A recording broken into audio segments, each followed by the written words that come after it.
વાવથરા જિલ્લાના રાહ તાલુકાના કોચલા ગામે ગ્રામ પંચાયત દ્વારા પારાવાર ભ્રષ્ટાચાર આચરવામાં આવતા ગામ લોકોએ જિલ્લા કલેક્ટર કચેરી થરાદ ખાતે લેખિત રજૂઆત કરી હતી, જેમાં કોચલા ગામના સરપંચ અને કોન્ટ્રાક્ટરની મિલીભગતના કારણે વિકાસના કામોમાં મોટા પાયે ભ્રષ્ટાચાર નરી આંખે દેખાઈ આવ્યો જોવા મળ્યો હતો, જેમાં ગામ લોકોએ જણાવ્યું હતું કે છેલ્લા કેટલાક સમયથી ગ્રામ વિકાસની ગ્રાન્ટોનો દુરુપયોગ થતો હોવાનું સામે આવ્યું હતું, જેમાં મહત્વની વાત તો એ છે કે સરપંચ અને કોન્ટ્રાક્ટર દ્વારા 3 વર્ષ જૂના આરસીસી રોડ ઉપર ફરી એકવાર આરસીસી રોડનું કામ કરેલ છે, પરંતુ આરસીસી રોડનું બિલકુલ હલકી ગુણવત્તાનું કામકાજ થતાં આરસીસી રોડ કોન્ટ્રાક્ટરની પોલ ખોલી નાખતા ગામ લોકોએ તપાસ કરવા માટે માંગ કરી હતી, જેમાં કોચલા ગામ તળની જમીનમાં નીકળેલી જેટકો કંપનીની હેવી લાઇન બાબતે ગામ લોકોએ ખુલાસો માંગતા પણ પંચાયતના જવાબદારોએ ગલા તલા કર્યા હોવાનું સામે આવ્યું હતું, જેમાં કોચલા ગ્રામ પંચાયત દ્વારા વિકાસના કામો માટે જૂના ઠરાવો પોતાની મરજી મુજબના નવા ઠરાવો કરીને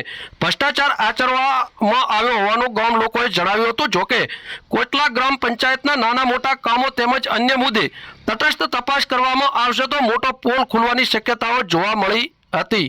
બ્યુરો રિપોર્ટ બનાસની અસ્મિતા, પાપરસુઈ ગામ, વાવથરા। નમસ્કાર, મારું નામ ચૌધરી મોતીભાઈ દાનાભાઈ છે। હું કોટલા ગામનો રહેવાસી છું। સરકાર શ્રીના જે બી કામો હોય વિકાસના કામો તો આવે છે, પણ અમારા ગામમાં એકદમ એની વિપરીત દિશામાં છે। અમારા ગામમાં સરપંચ શ્રી ગોમતીબેન છે, ઠાકોર ગોમતીબેન, પણ વહીવટ એમના પતિ કરે છે અને તલાટી અને સરપંચ મિલીભગત થઈ અને ખોટા ઠરાવો પણ કરેલા છે। વિકાસના કામોમાં તમે જોઈ શકો છો કે આ પાછળ તળાવ છે, તળાવ ખોદવાની સરકાર કામગીરી આપે છે, પણ આ તલાટી મિલીભગત કરી અને બુરવાનું કામ કરે છે સફાઈની યાર્ડમાં। અમારા ગામમાં હરેક ગામમાં સરકાર તળાવ ભરવાની યોજના લઈએ છે। અમારા ગામમાં માટીથી તળાવ ભરાય છે અને તમે આ બાજુ શાળા જોઈ શકો છો। શાળાની એક્ઝેક્ટ સામેની સાઈડ વેસ્ટ કમ્પોઝ કચરો પડ્યો છે, એ કચરાનો કોઈ દિવસ નિકાલ કરતા નથી। જે વિકાસ કરવાનું છે એ નથી કરતા અને નથી કરવાનું એ વારંવાર કરે છે અને ખોટા ઠરાવો પણ અગાઉ પણ કરેલા છે। ને આ બાજુ આ સફાઈની કામગીરી તમે જોઈ શકો છો, એ સફાઈની કામગીરી ઝીરો છે એમની, ને ખોટા બિલ ઉધારી અને મિલીભગત કરી મોટું ભ્રષ્ટાચાર કરેલું છે। સુબાભાઈ ખુમાભાઈ, હું કોટલા ગામનો નાગરિક છું અને અરંટવા પ્રાથમિક શાળામાં શિક્ષક તરીકે ફરજ બજાવું છું।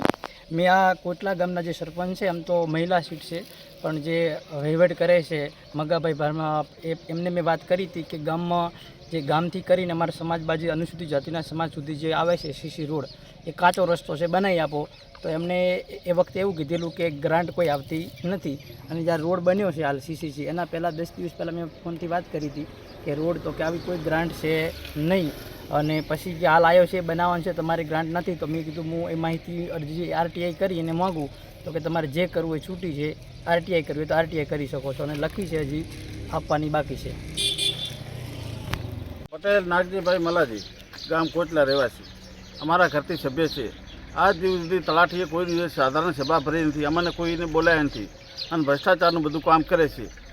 અને કોઈ બી મિટિંગ હોય તો આજ સુધી અમને સમાચાર કે ફોનથી કે કોઈ રીતે કે અમને બોલાય આપ જ નથી।